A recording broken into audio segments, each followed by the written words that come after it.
আমি রান্না করতেছি হচ্ছে লাউয়ের তরকারি।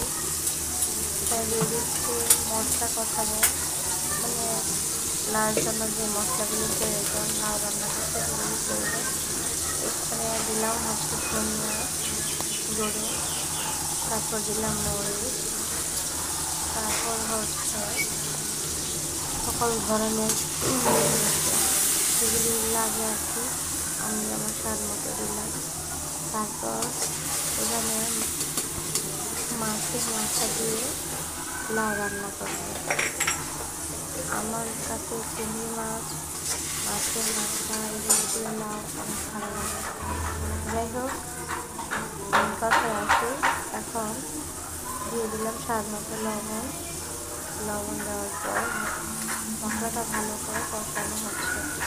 কষানোর পর দিয়ে দিলাম পাঙাশ মাছ। আমার কাছে পাঙাশ মাছ দিয়ে লাউ রান্না করতে খুবই ভালো লাগে। দেন আগে মাছটি ভালো করে কষাচ্ছি।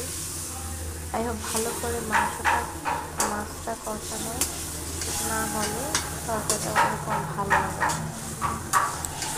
আর আমার মতো এরকম কাঁচা মাছ রান্না করে কে খেতে পছন্দ করে? আমি লাউতে সাধারণত কাঁচা মাছই দিই। তো এখানে মাছটা কষানোর জন্য দিলাম, ভালোভাবে কষানো হলে এখন ছেড়ে দেবো লাউ।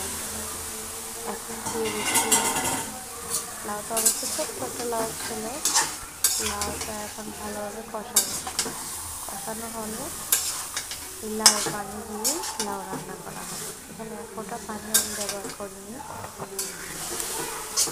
ভালোভাবে এটা কষতে দেবো। এখন আমার রান্নাটা কেমন হয়েছে সবাই কমেন্টে জানাবেন, লাইক করবেন, শেয়ার করবেন এবং সবাই ভালো থাকবেন।